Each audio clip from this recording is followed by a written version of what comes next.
Hey guys, thank you for joining us again. This is another installment of the Rep Path Leadership Series. Today we have a great topic and a very special guest. The topic that we're going to talk about today, guys, is breakthrough technologies in medical sales. So before I announce our guest, any questions, please, guys, make sure that you're just sending them in. Our producer James will keep track of all those, and then we'll take a half hour. We'll take a break at the half hour point, so we can address some of your questions. So please, from this point on, any questions you have, please submit them, and we'll address them during the show. And then also, if any of you guys want to see a copy of this, we'll have a copy of the recording on my YouTube channel, which is Unfiltered Medical Sales Coaching. So if you haven't subscribed yet, please, I recommend you subscribe. And that's it. We're all good to go. So again, guys, my name is Joe Licata. I'm the host and founder of Rep Path. We've been doing these leadership podcasts for, the past couple months, and, a lot of great value, a lot of great leaders.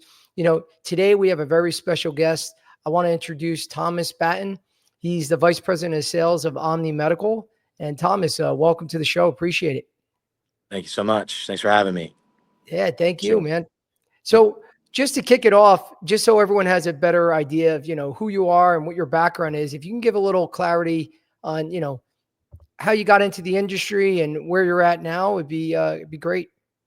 Yeah, well, thanks again so much for having me, Joe. And I'll give you the 30,000-foot view of, how I got started in med sales. It's kind of a lucky story, but I went to a small D1AA school in Jersey called Monmouth University. And my last semester, I was done with the sports stream, and I was playing football there. And I was personal training at a local retro fitness, and I wound up personal training a spine surgeon and his wife, and just got to, get to know them really well, befriended them. We had a really good relationship, and basically he was like, well, what are you trying to do with your life? And I was like, I don't know. So, there was some opportunity to play some ball after college, and I said, maybe that, or, maybe sales. I said, my dad's in construction. I said, maybe build houses, real estate. I didn't really know. And he's like, well, why don't you come over to the hospital and watch me do a surgery? And I was like, okay. I knew nothing. I knew nothing about it. And I knew what pharmaceutical sales were. And I was like, okay.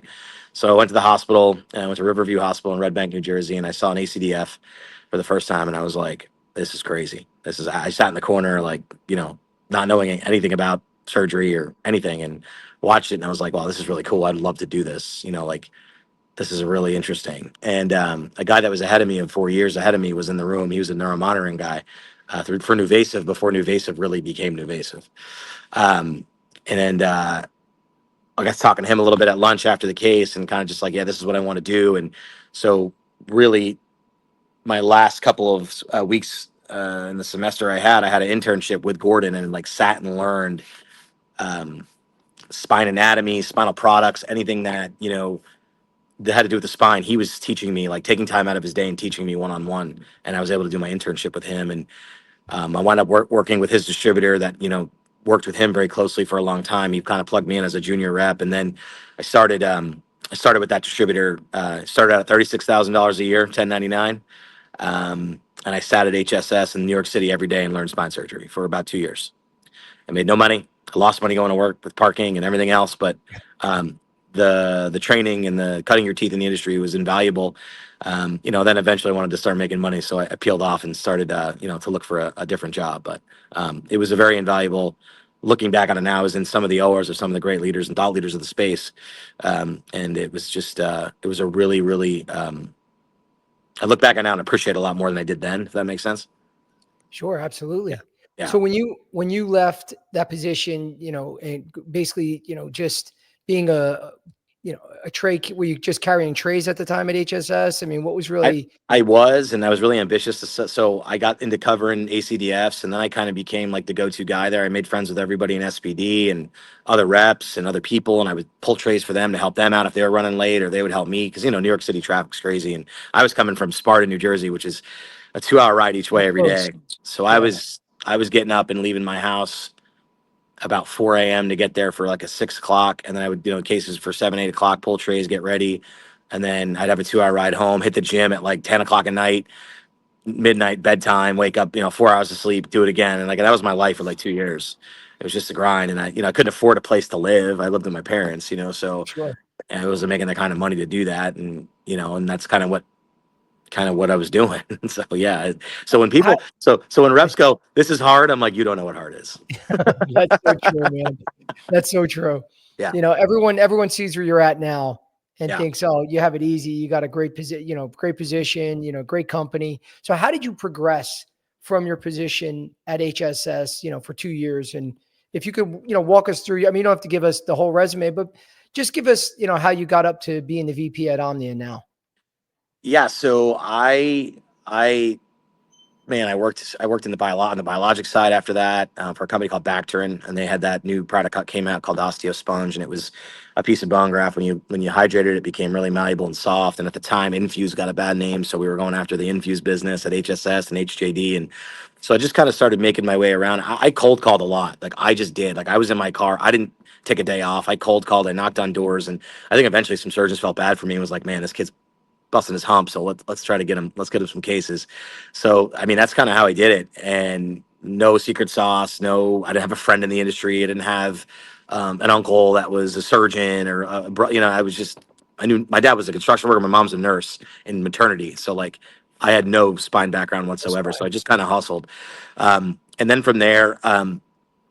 I needed to learn how to become a salesperson. I didn't really understand it. You're knocking on doors and doing lunches. That's one thing, but I really needed to understand how to get a sales process in place. And so I kind of stepped out of the industry for a minute, and I went and worked with a buddy of mine. His name's Omar Saleh. He's over at Integra. He's a VP of sales at Integra now, but he was at a company called Cintas. And so I had, it was kind of weird. Instead of getting into Cintas first and then getting into med sales, I did med sales from at first in the beginning, and then jumped into Cintas for about a year and a half, 2 years. I went over there and he's a uniform sales rep, won rookie of the year. I won all kinds of awards. I loved it. I learned the process. I kind of became somewhat of a sales professional at that time because it's like a mini sales college, right? You're constantly learning. It's a weekly grind.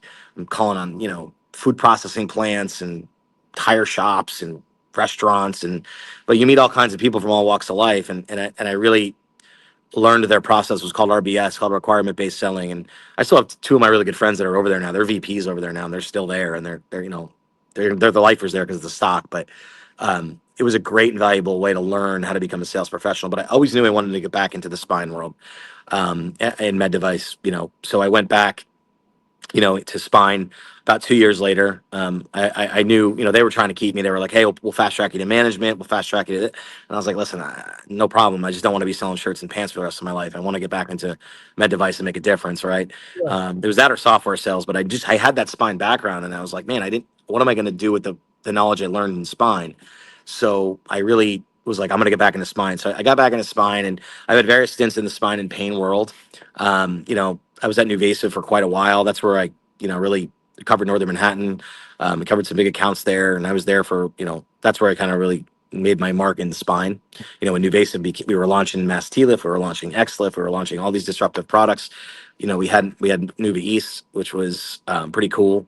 We could take a surgeon to there every Friday we want, do a lab. I mean, the resources we had is why we grew and why NuVasive grew so much to be the company they were. I mean, they just put a lot of money behind their sales force, and we had a lot of support.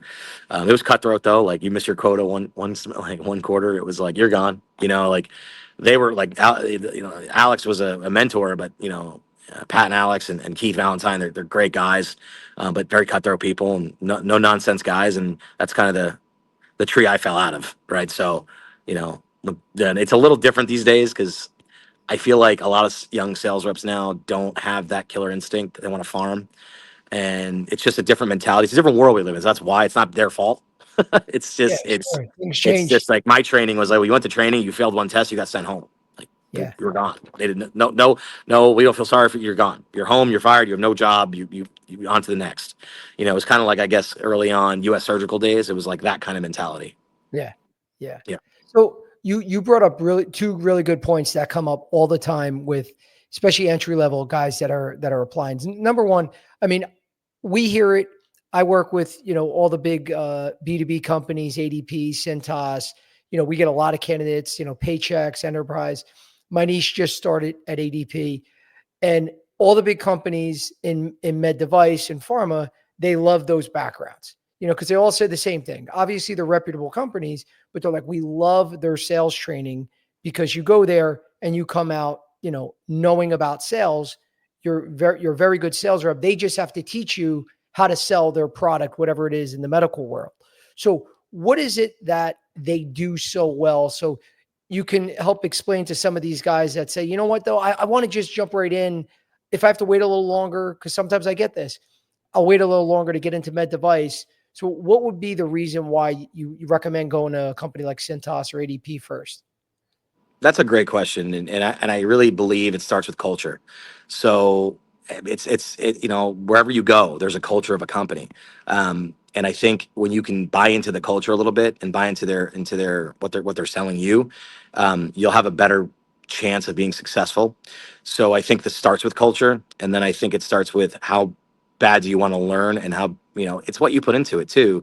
I mean, there were Sure. sales reps at Cintas that would come and get trained, and they were great in the classroom, but they just couldn't sell in the field. And at the end of the day, it's relating to people. That's half of life is being able to sit down and have a conversation, relate to somebody about anything. Sure. And I think a lot of people that were able to connect with a business owner and sit down and be like, hey, I'm here to help your image. I'm here to help your business. I'm here to do your payroll. I'm here to, do your benefits programs. If you come in as a consultant and not like a used car salesman and go, oh, I have all these things, or just start with one item and then go, this is good, but we also have this stuff over here. When you're ready, let me know. And that be there's an art to being pushy and there's an art to being a good salesperson, Sure. right? Um, I think half of it has to be kind of you either have it or you don't, but I think also half of it can be learned and taught. So back to the original question that you had asked is I think it starts with culture, and then I think it goes into buying into what they're teaching you, right? Like ask a lot of questions. I think the most successful people in sales listen, and I think when you're able to listen to people and understand their buying motives and their business objectives, and you get to a point where they're like, well, I got to ask my wife. And you're like, well, you told me earlier if I can help you save some money and get you, a better product, you would be able to switch today.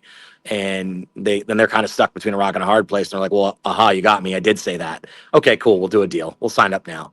And that's kind of like, like being like, don't let them off the hook, but don't let them off the hook and be, for a better lack of a better word, a dick about it. Be a professional, right? And Yeah, of course. understand that like there's a way to do things professionally and there's a way to do things unprofessionally. Yeah, and I'm sure you see a lot of correlation between what you do now, calling on doctors. I know me and you have had this conversation before where people see that white coat the first time, especially young sales reps, they Yeah. get intimidated, they get nervous. So, explain that correlation between the businessman that, is owning XYZ company where you're providing clothing, services for shirts and pants for them to now talking to a spine surgeon. Yeah, that was a big. There's a big difference, right? Because you can kind of sit with a business owner and kind of maybe if you don't know the answer to something, kind of get through it and get through it with by the skin of your teeth.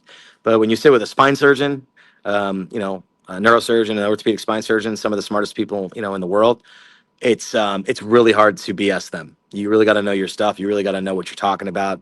And it's not even the fact of when your product something goes right with your product. The objections I've always gotten at a dinner table or in an office is, well, what happens if it goes wrong? How are you going to help me out, and how are you going to fix it, or how does this product perform when this doesn't go right? Right. Yeah. So that's always the biggest objection. So been at so many dinners and so many given so many talks and stuff like that. Like I know how to navigate things now, but I teach young reps and, I teach people that, come in, they're green, right? They were like, just out of college or they were working at like ADP and you sit down and I think the first thing you have to teach them is why we're doing spine surgery or why we're doing what we're doing, why we're doing, a kyphoplasty. Why are we fixing this problem? And I think you need to take it to a step where you need to have these people understand the anatomy and look at an x-ray and an MRI, just like a doctor. And if you can do that and you can have a high level conversation and you can talk biomechanics and you can talk, you know, why why to approach the spine this way versus this way, and have an open minded conversation or just an open ended conversation with a surgeon, it becomes because at the end of the day, it's so interesting, right? Like I had this conversation with somebody last week, and I've sat in meetings with doctors and they go, well, I approach the spine this. I was just in Portugal at something called Global Spine Masters. And it was 85 surgeons from around the world. And they all got up there and talked about, the guy from Korea talked about endoscopic surgery. The guy from UK talked about, hey, I fix, deformity with 3-column osteotomies. And the US surgeons are going, that's crazy. Like, I don't do that. Like I use bands, or I run this way. And it's interesting to me. It's the only industry in the world, mostly medicine, in spine and pain, when you can fix a problem 5 different ways, and everybody thinks their way is the right way. And you have to be super conscious of that, who you're sitting in front of. So it's really important to ask open-ended questions. It's really important to understand where this guy trained. Do a little research before you sit down with him at a dinner table. Understand if he's neuro or ortho. That makes a difference. I've been like, oh, you're a neurosurgeon? No, I'm an orthopedic spine surgeon. Or you're a sorry, I didn't mean to offend you, right? That's my bad. I don't do that anymore, but I have. You learn from your mistakes. Um, so yeah, I think it's interesting that you asked that, because I think there's so many ways to fix a problem, right? Sure. And you have to know every way inside and out. Yeah. No, that's great. And when you're uh, uh, sorry, navigating that. I'm sorry, I just had a thought and now I just lost it. But you brought up another point that I definitely want to talk about and get your advice with, and that's in regards. You said your internship. So I get candidates every day asking me, Joe, how can I get an internship into medical sales? Now I know, my buddies in the financial world, it's very common. There's internships, in accounting, in every other financial department every day that they can get right out of college. But what was your approach and how did you get that internship? And what would be your advice to young guys moving forward? Well, the first answer to that is I needed one. So I had to have one, and I was like, I don't know where I was actually studying. I was at Bachelor's of Science in Health Sciences, so it was like more of like a public health degree. So it was hospital administration stuff, running, understanding the public health sector. So my internship had to be something in the health field. It could have been anything. So it was very broad and open, which was kind of cool. So I just got to talking. His name was Gordon Donald. I actually just had dinner with him. He doesn't operate anymore. He had a problem with his eye. He had a nerve problem with his eye, but we're still friends and we still catch up. And literally, I've had dinner. I did dinner with him a couple weeks ago. I'll get down to see him and Joanne every now and then, because I am indebted to him. Right. I wrote him a handwritten letter when I started being successful, thanking him, and he still has it. But back to your question about the internship, I I just kind of was like, hey, I need this internship. I don't know if you have the time. Could I spend time in your practice and just like learn from you? And he had this huge education center, and they did labs there. It was in Eatontown, New Jersey, and he had physical therapy, he had chiropractic, um, oh man, he had orthopedic, he had sports medicine. He had all kinds of multi specialties. So I got to learn from like the treatment algorithm from when a patient comes in for PT all the way to when they get to the end of his algorithm of treatment in spine surgery. So I kind of understood that early on, just in my internship, to understand there's a long process before a patient gets on the table for surgery. Otherwise, if it's trauma or not, that now obviously trauma is a different story. But then I just kind of asked, I was like, hey, can I sit and learn? He's like, well, I'll do your internship. I'll sign off on your hours. He's like, no problem. He was just like, absolutely. I'd love to teach. But he was so giving. And I don't know how many spine surgeons in the world are that giving. I was very lucky to like just kind of timing and navigate those waters. But that's not every young med device sales rep is going to get that opportunity. So I understand how lucky I am, but I capitalized on it and I didn't let it slip and blow it. Right. So do you think it'd be better for reps to, number one, start with people they know and then see if they have any internships opening? In terms of, I mean, most of us know at least one physician, whether it's a family member, a friend of a family member, someone, or are you looking online? I know we're fast forwarding, right? I mean, we're going back 20 something years to today where they might be able to see internships online. I personally don't see a lot of internships being posted for medical every day. So how would you approach that in today's market? Are you approaching people and saying, hey, can I do a summer internship or a fall internship, or are you waiting for an opening online to apply to? I would ask. I mean, I think like in sales in general, like I would always just ask. The worst that someone can tell you is no, not right now. But check back with me in the future, and just keep checking back with them. We run a summer internship program with my company. We bring 2 interns in a summer. We pay them, and we get them to learn. Sometimes people come in, it's not for them. It's long hours, right? It's the OR. It's they get queasy, like they don't understand it. But some people do really well and they flourish. So I would ask. I would certainly do my research, and I would ask and be like, hey, is there an opportunity for me to learn from you? And even if it's unpaid, do it. Right. Learn. And because Right. if you have experience and you sit down and you can have a conversation with somebody about the experiences that you've had, and it makes sense to them, then they're absolutely going to be like, wow, this person put some time in. Okay, cool. Let's have a conversation about maybe giving you a job, entry level, or coming back for a paid internship, right? So many people these days say no to opportunity, and I'm like, no, say yes to opportunity. Yes. Yeah. Don't ever say no. Say yes. You Yes. have, especially a young person coming out of college. Every person that comes out of college now, because of the internet, because of Instagram, because of TikTok, I want to be a millionaire at 23 years old. I want to Yeah. be in it. It's like, dude, this is not the way the world works. You got to Yeah. put your time in and you got to work. Um, Not everybody can be an influence TikToker, and not everybody can be make money online. It takes, if you want to get into certain special niches in in sales, or whether it's tech sales, or iCloud, database storage sales, or medical sales, and ADP or Cintas, that's a weekly grind. Like, you have to work, and there's a Yeah. lot of younger reps that come out, and I feel like you got to kind of whip them into shape a little bit. Now, I have the sports background. I have, you know, the 3 days in the heat. Like, people don't know what hard is. So, like, when I got into this, I was like, oh, this is not as hard as that. But it just, not everybody is a sports person. That's okay. I mean, there's so many talented people out there that just have to apply themselves. And so many times I see young reps, and I'm like, this person doesn't know how good they're going to be. I know how Right. good they're going to be, but they're going to be really good. As long as they keep their head on straight, and they don't get in their own way, out of their own, like, they're going to be fine. Um, I see it in younger athletes in high school. Like, I see it in younger people that, athletes that come out, hockey players and lacrosse players, and, athletes I love because they're good team sports people, and they know how to work in an environment that's high intensity, and they work well with others. So that's a big one for me. Is sports is I could be biased to that. But for, especially in medical sales, you need competitive people that want to win. Now, so that you bring up another great point, because you get me thinking. So these candidates that you say, I know you're going to be successful, they don't Mhm. even know it yet. So what are you looking for, and what are some of the requirements? Say, starting with your internships, that they have to have. Do they have to have a 4-year degree? Can they just, do you just see something in them? Do they need anything in their background that they must have to even get the internship? Number one, and two, what are those intangibles that you see in them that'll make you want them on your team? Well, the first thing that I hate, if I sit down with somebody and they ask me what the salary is or what I'm getting paid, I'm that you're out. I Right. don't even want. Why are we bringing up money? I don't want to talk about money right now. Right. I don't even know you, right? Right. So that, then there's people that do that, and I'm like, oh man, Yes. as far as a 4-year degree in spine, I don't care. I don't, these days it's hard to, like, be like, well, okay, great, you got a 4-year degree, but how much? And I would ask anybody this, that other than a lawyer, a doctor, um, an accountant, something like that, a specialty, how much did you learn in college that you apply to the job you do now? Yeah. And I 100%. would say half the people out there are going to go, "Huh, no." So that's why I like to see somebody have some kind of educational background, but, like, it's not a make or break deal for me.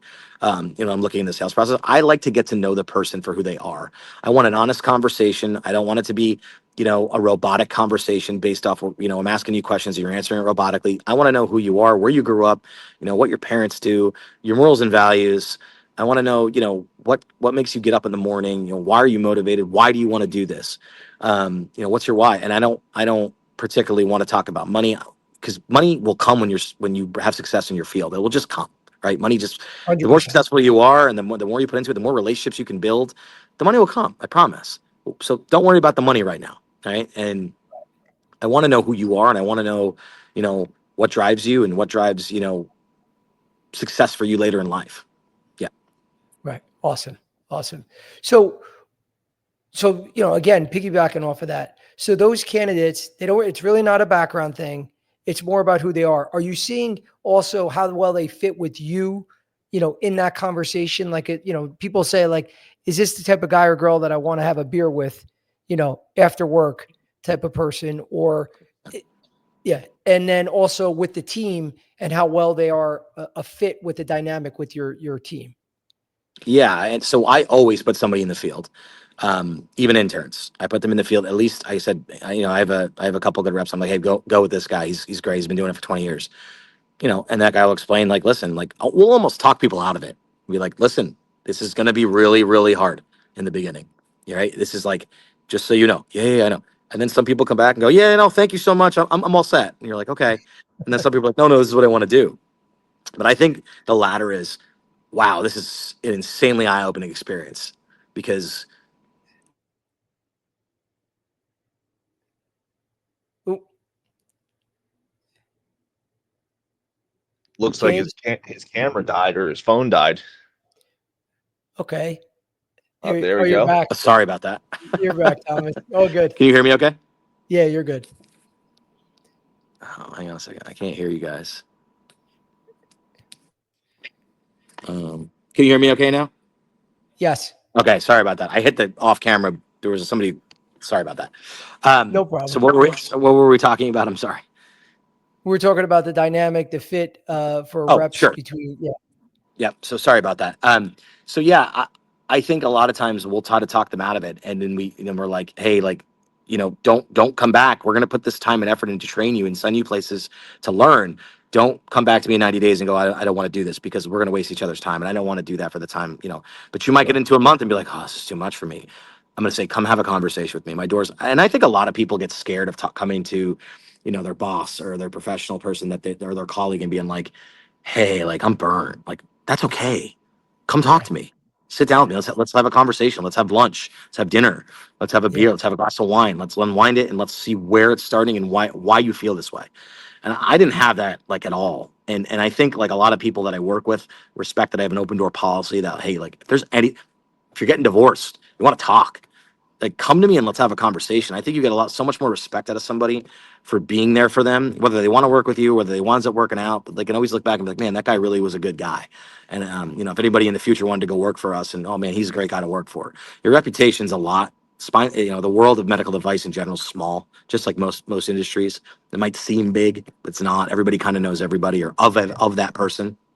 So um yeah, I think that having that open door policy is important, and understanding why that person's feeling the way they are, good, bad, or indifferent, and that's what makes you a good leader, right? absolutely. No, and Yeah, I love that because it shows you're real too. yeah, You don't have it to has come to up be. with some militant robotic boss that I don't have feelings, I don't have shit going on in my life. I mean, come on, you're a normal person. You got challenges in your life too. Shit happens. So that's great that you have that approach with your Mhm. team. But you did mention getting back to the ride along because I get again a lot of these you're really touching a lot of points that everyone always asks. So give me some of the do's and don'ts, and if you have any good, a great, example of a great ride along, and then if you have a nightmare one too, Yeah. you could share. But the do's and don'ts of what you should be doing on these. Well, the number one thing in that these days is if you're riding along and you're with somebody and you're on your phone all day, why are you here? Yeah. That phone is it's addicting, man. I get it. It is. There's that's how we live our lives now. It's how we pay our bills. I understand that. But when you're there as a guest and learning and you're potentially going to make a career move for your life, pay attention. Get off your phone. Yeah. Learn, like look what's going on. That's the one thing I tell my rep. If they're on their phone, tell me. I want to know. And I'll bring it up. But why are you on your phone? What are you doing? And they're like, oh well, oh yeah. And you're like, no, man. Like this is an opportunity for you to make some real money and start your life. Yeah. Um, that's the number one thing I look for is get off your phone and pay attention. Because like anybody else, like it happens. I understand. Um, I've been guilty of it. We all have. So Would you want them um, to be taking notes? Not to cut you. I'm sorry to cut you off, but yes, would you want them? absolutely. I've Okay. seen people come in and they take notes with a notebook. I'm like, wow, this person, this girl, this guy. And you know who really usually takes the notes? It's the girls. They Yeah. do. They come in, Yeah. they put their phone away, and they do. Like I have two girls that are just unbelievable. They're machines. Um, and sometimes we happen to lose young women to pregnancy and marriage, but that's okay. That's life, But Yeah. it's a risk you take, but it's fine. They're very dialed in and organized. A disaster ride along. would be that, on your phone, taking calls, like, disappearing. Where'd you go? I'm going to get a cup of coffee, going to the bathroom. You're out for 10 minutes. What are you doing? Taking a phone call. Like, that's kind of a nightmare scenario, but a good scenario would be, hey, someone that comes in that's dialed in, that knows what they're doing, that's done some research, that's done some homework. I'm like, hey, know what an ACDF was when you come in, know what an SI fusion is, or know what a TLIF is. And then, okay, they come in and they know, you're like, okay, this is going to be a good start. But someone that comes in is completely unprepared on their phone, not interested. It's a waste of everyone's time. And what about, because I always try to teach my clients to own your own development. And they was like, well, what does that mean, Joe? It's like, don't wait for the company to tell you what to do or to train you on everything. They're going to give you a lot of resources. They're going to do a lot for you, but to really go above and beyond, like, for instance, you're naming all those different types of cases, have you ever had examples of reps that are doing it on their own ahead of time, researching, observing videos on YouTube? And I mean, obviously where technology has come since when we started, I mean, you can Google anything and it's going to pop up on any question you have. So what's your advice for that? Like some of the reps that have gone above and beyond, do you have any examples of that? Or yeah, so those people that go above and beyond, they're going to be probably making the most money, because they take the time out of their day to be a constant professional. How do you prepare, right? As cliche as it is, I have my mentor. I met him when I was 23 years old, Ray Lewis. I was a big football player, Ray Lewis and football. Okay, so hang on, yeah, let's just get that right. So, his motivation and the way he approached everything was like, proper preparation prevents poor performance, right? 5 Ps. Like he preached that. He preached on the field. He preached it off the field. So if you're properly prepared, you're going to come in and you're going to succeed. It's very rare that you're going to be prepared for something and you're going to fail. When you go into, if you're going to go run, you're not going to go run a marathon and by only train by running half marathons, right? You're not going to go into any situation, but you're never going to succeed by half-assing it. And I think when you have reps that are prepared for every scenario, like I have a rep now, is Ian. His name's Ian Douglas. He's a great guy.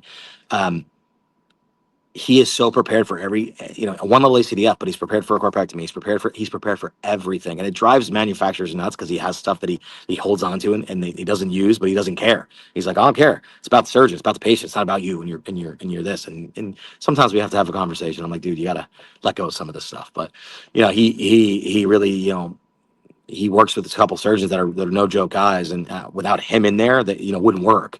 So, and the doc and the surgeons know that. So when he goes on vacation, it's like, oh man, Ian's away. Like, didn't go as smooth as if he was here. But that's where you bring real intrinsic value, is making sure the room goes smooth. It's not just the doctor; it's the whole room. You work the nurse, you work the scrub, you work the head of nursing in the department in the OR. Like, if you have a good relationship with everybody, and they can rely on you, and you can be dependable, and you're prepared. You're welcome every day to be, part of the team to be successful. That's great. That's great. I think we're going to pause right now just to see, James, do we have any questions from the crowd? Anything? Yeah, we got a couple. Please. Right, from Nick Ponzini. How can I help my competitiveness be displayed and stand out in my application to even get a consideration for an interview? So that's a good question. I see it's by a guy named Nicholas. So Nicholas, I'll address your question. That's a good question.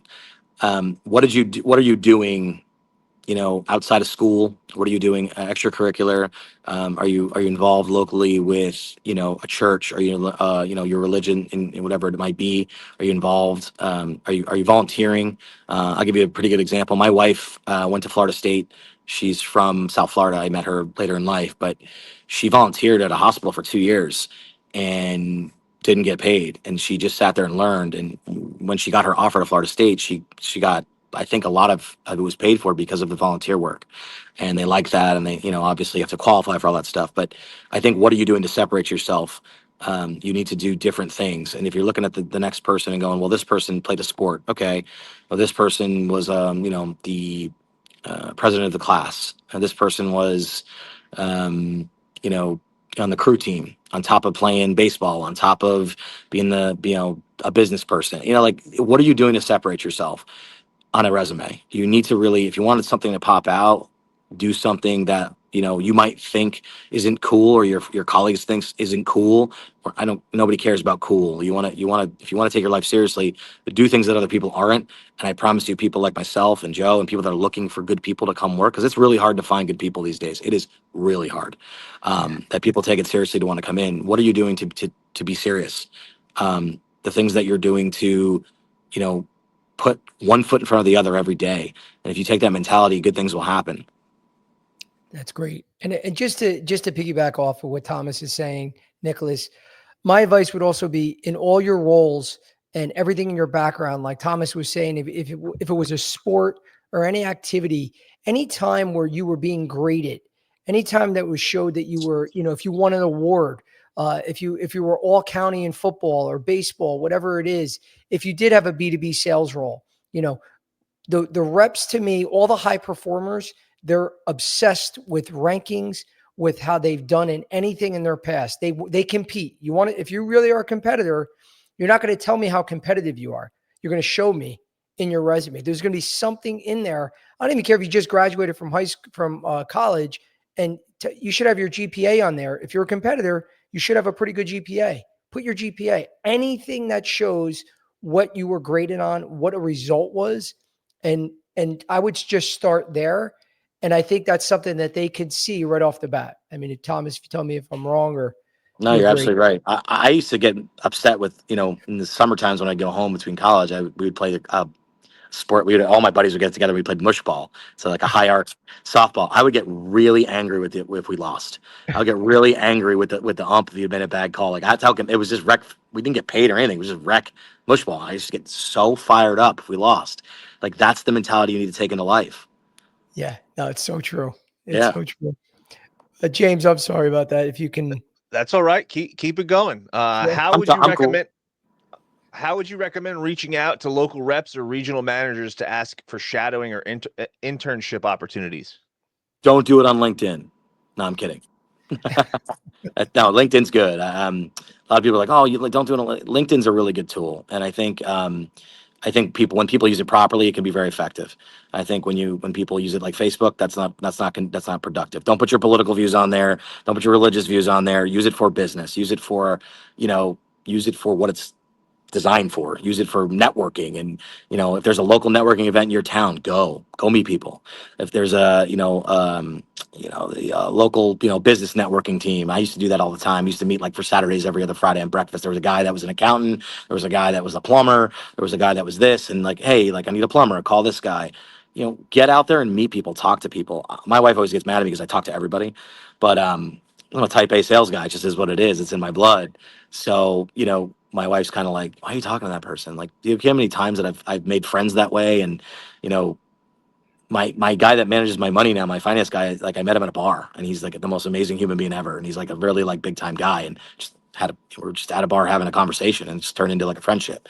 So, not everybody's going to be that way, or not everybody's going to, work out, but the more people you touch, like sales, the more people you go and ask for a sale, the closer you are to a yes. The more people you go network with, the more you'll have an opportunity to do something, whether it be work, whether it be play, whether it be friendship, whatever it might be. And life's a numbers game.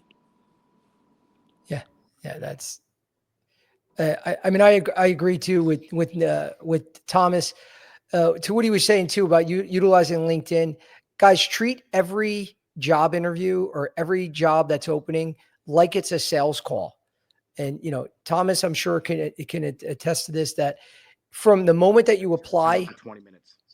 From the moment that you apply to the moment that you're in the interview to accepting the offer, getting objections during the interview. I mean, this is everything that you're going to have to do with a physician. So companies are always evaluating you. There's times that, because I know a lot of regional directors that people reach out on LinkedIn, they will not respond until they've reached out at least 3 times. Now some people say, I don't want to be a pain in the ass. Not good. Yeah. But they want to see you try.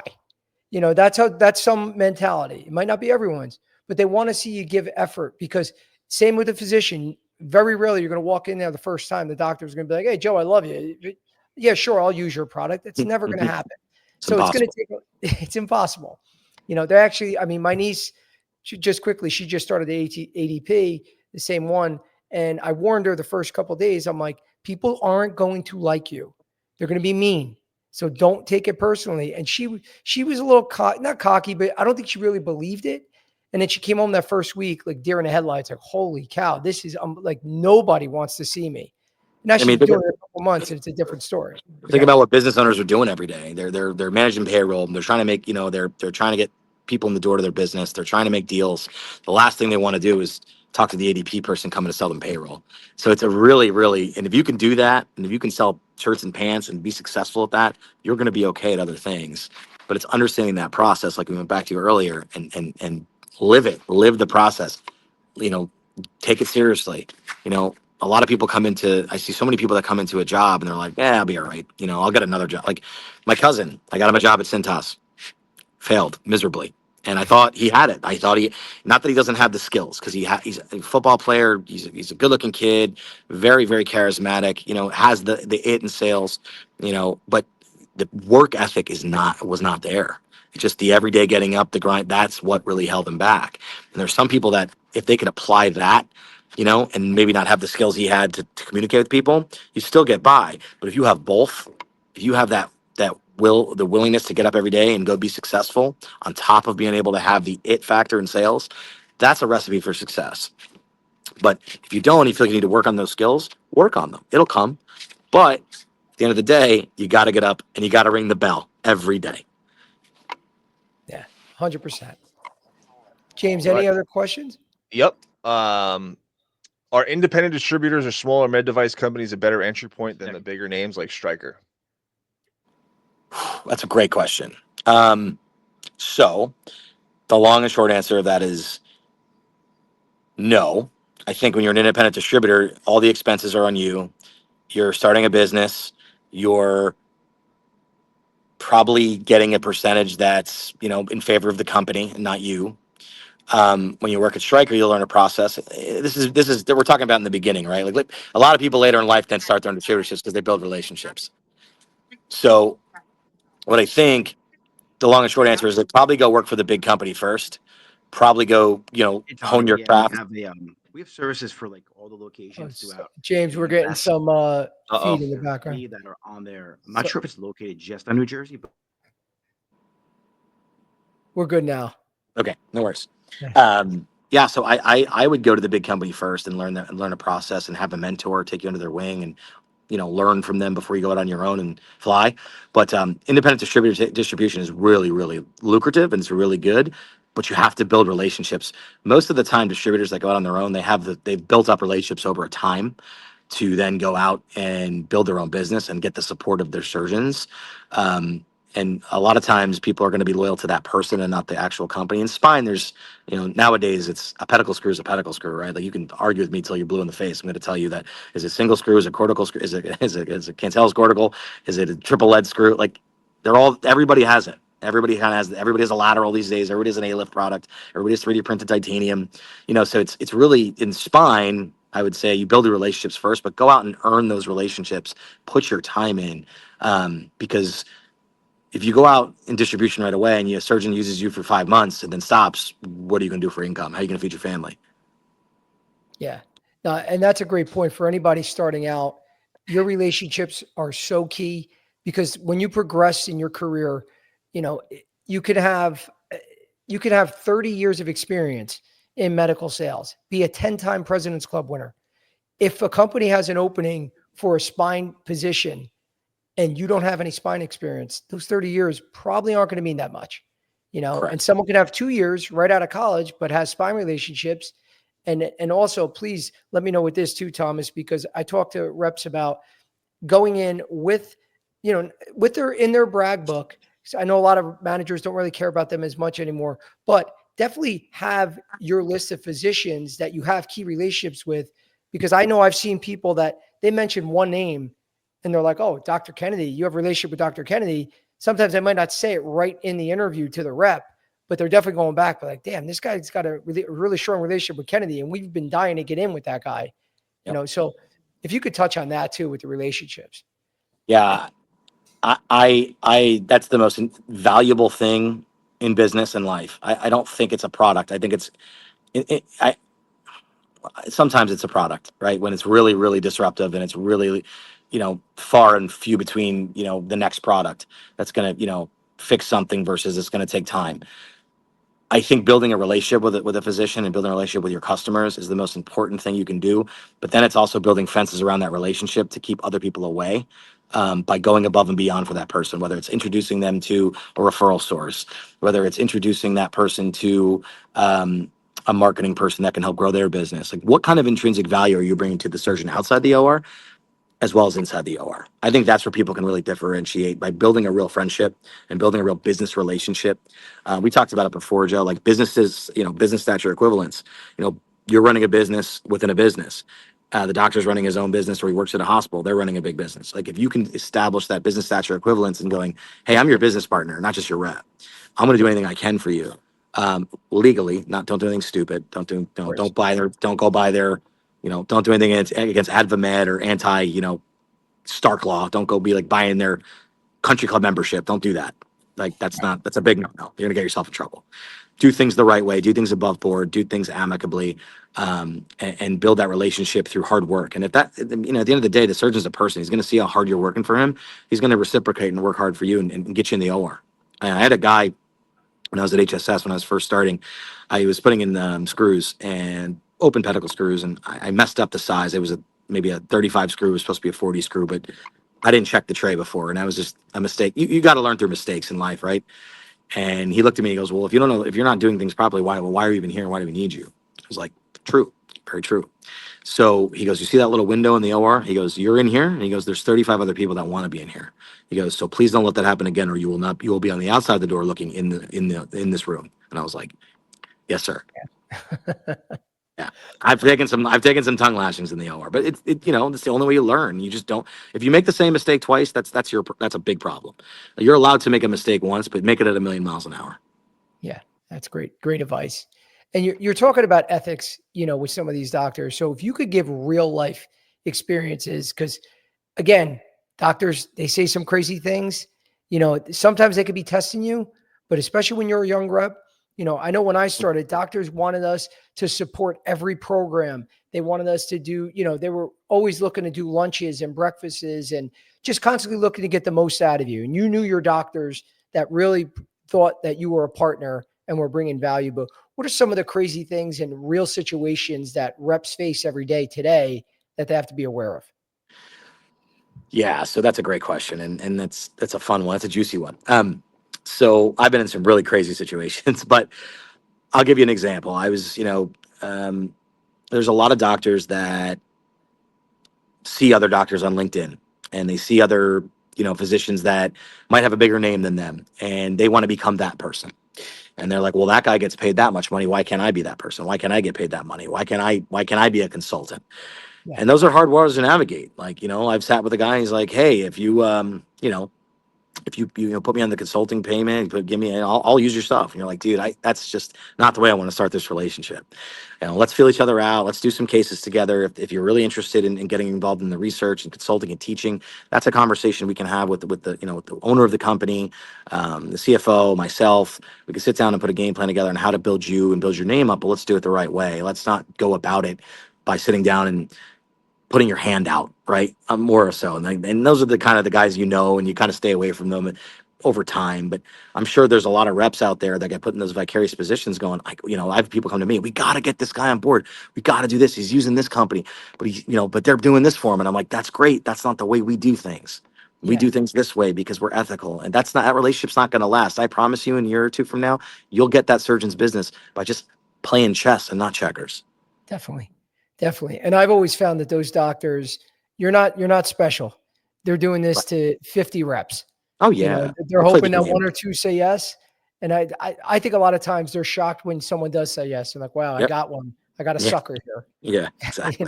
100%. So Yeah. don't be afraid, guys, to say no, especially when obviously if you're unsure, you bring it up to your manager, but when it doesn't smell right, you don't need that many years of experience to know that they're trying to take advantage of you. So don't get yourself caught.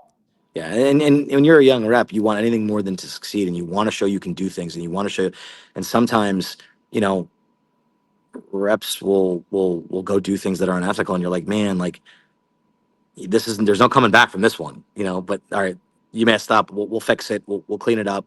I always try to fall on the sword for my reps and be like, no, no, no, it's my responsibility. I'll handle it. Right. Like, I don't want you to put yourself in a vicarious position. I will go out there and I will sit with this physician and I will talk to him and I can be the bad guy. Yeah. No, that's great advice, because it's better to put it on you. And then you can at least say, hey, I tried, but my boss, you heard my boss's excuse. I did my best. Most Right. doctors, they're not going to, if they're still going to be hard asses with you after that, then again, that's not someone that you really are going to build a future with anyway.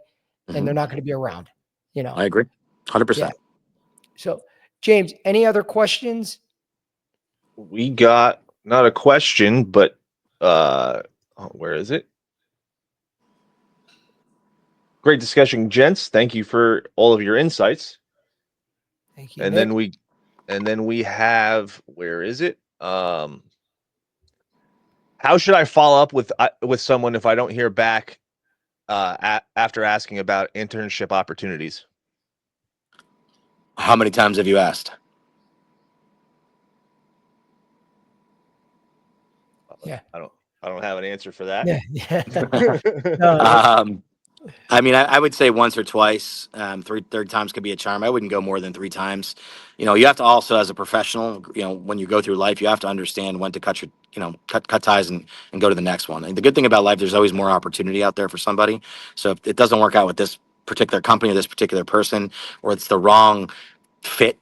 Fit is huge in any industry. Like, you might be a successful person, but you're having trouble because you're working for somebody that might not understand how you work, and maybe the next company would. So maybe you feel like you're being set up for failure at your current place or your current, asking for an internship. There's always more opportunity, and you will always find a way by, asking and exploring other opportunities. You'll find your niche and you'll find your way. You'll feel comfortable and be like, man. And then you'll once you get to a place where you're really comfortable and you're doing well and you're thriving, you'll look back on those opportunities and be thankful for them, because you were like, hey, it was a tough time, it was a stressful time, but I learned a lot. I grew as a person.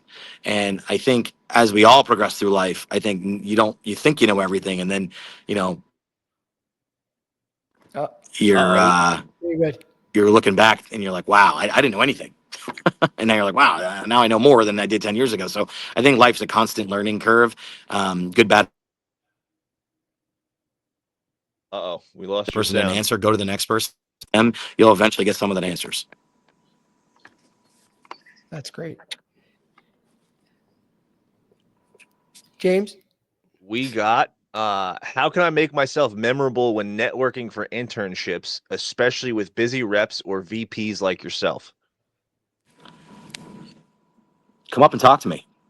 Don't be afraid to come up and have a conversation. Like, make it conversational. Hi, I'm so and so. I'm John Smith from, um, you know, Laredo, Texas, and I went to school here, and I did this, and I'm really interested in what you do. Ask questions. I love that. I love when somebody comes up and they're interested in kind of like what I do, and I'm like, wow, this is kind of cool. Then you get to kind of just having an open-ended conversation. I think putting yourself out there and not being closed up, and not being like, hi, how are you, and hi, how are you, and how many times are you going to say hi, how are you to somebody in a room? Go up and have a real conversation, because that's how it goes with these younger people. Hi, and I'm like, hey man, like, let me pull some info out of you. You know what I mean? Like, ask me some really hard questions. I want to know. I think that's a good way to stand out, is really go out and be confident. I think confidence is very key, and understanding what you're talking about when you're asking questions.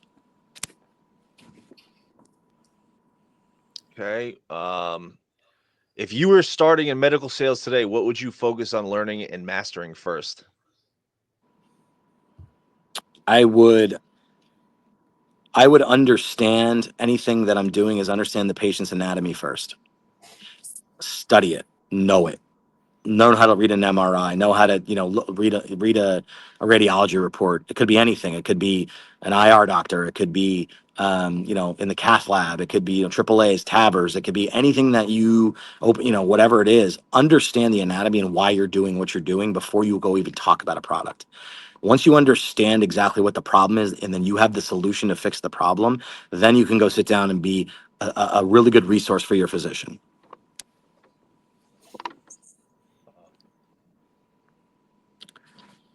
How far in advance do you recommend reps begin researching a new surgeon on their target list? I would get a work with your manager to work a plan of where you're going to be in your territory, and I would get every single doctor in my territory and study them back and front, and understand where they all went to school. What procedures are their favorite, what aren't their favorite. Poke around, ask questions, get to know the people in their office, their staff, become friends with those people. They can get you in, because if it's really hard to get past the gatekeepers, um, you know, don't do it the wrong way. Do everything the right way. But yeah, I would study their backgrounds inside and out before going and sitting and have a conversation. Guys, I got a quick embarrassing story that I'll share. Just when I was younger, not asking questions, was very just company giving me the product. This was when I was selling stim, and I saw an interventional pain specialist guy spending time with me. I'm like, this is unbelievable, that he was giving me this much time. And I never asked him on the first. It was, I think, by the third call. We would have good conversations about STEM. We're trying to identify that patient. Finally, one day I asked on the third meeting, I said, do you do STEM? And he goes, well, I haven't done one yet, but I'm looking to get trained. I felt Nice. like the biggest ass in the world, man. And I just assumed because he was an interventional pain specialist, they all do STEM. And that wasn't the case. Never even asked him, have you been trained? Would you like to go to a training? And I screwed up. But again, you live and learn. I felt Oh, I've done stupid. that. I've done that. Why did I waste my time with this whole dinner I just did? Yeah. Well, Yeah. I'm kind of busy. I do like one a year. Like, why Yeah. wait? Oh, yeah. Yeah, I do STEM. Yeah, again, but that was that's a great point too, because oh, you do STEM, great. And when I was younger, I ran out of there. He does STEM, and you're like, all right, well, yeah, but how much? Right, Because there was a big difference between a guy that does 5 or 6 a month, which is a whale, to doing one every quarter, or like you said, one a year. right. They won't give you that information. They're always going to make it seem like they do more, to keep the conversation going and keep you doing things for them. But you just got to ask the question, how many? Yep, So yeah. 100%. So I just because we're getting to any other questions, James? Because I know we're getting close to the end of the hour.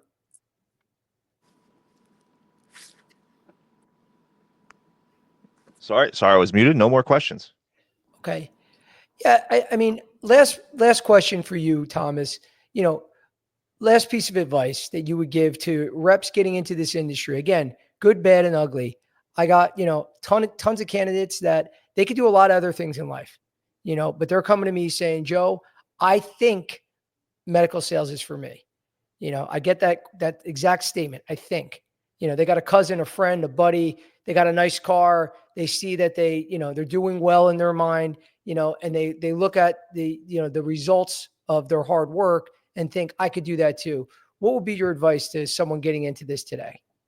It's so funny. I had this conversation with my friend about 5 hours ago today about a couple of our buddies, work in finance and Wall Street, and S&P does well one week, then the next it doesn't. The days of making really good money on Wall Street, it's really hard.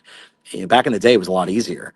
And we were talking about AI and how AI is going to kind of affect that world. It really is. I mean, that's the days of finance people making a lot of money. It's at some point it's going to come to an end because it's all going to be automated.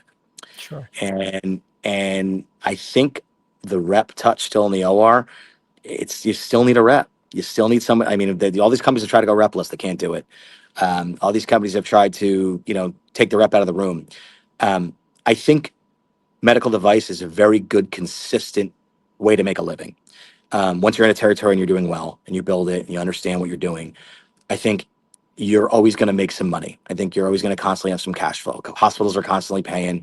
Insurance companies pay. Medicare pays. It's built into our system, right? On our way of life here in the U.S. And I think you're always going to be in a place where you're always going to be okay to provide for your family. Now you might get fired. But you have experience and you can find another job. I lost my job a long time ago at a company called Baxano Surgical. They went under, not because I lost my job. They ran out of money. And the HR person said, he's like, listen, you're going to be okay. And I was like, oh my God, my world's crumbling. And he goes, because you're in an industry of experience. And if you have some experience and you have some relationships and success, the next company will want you to come and bring your experience and relationships to that company and you'll make money.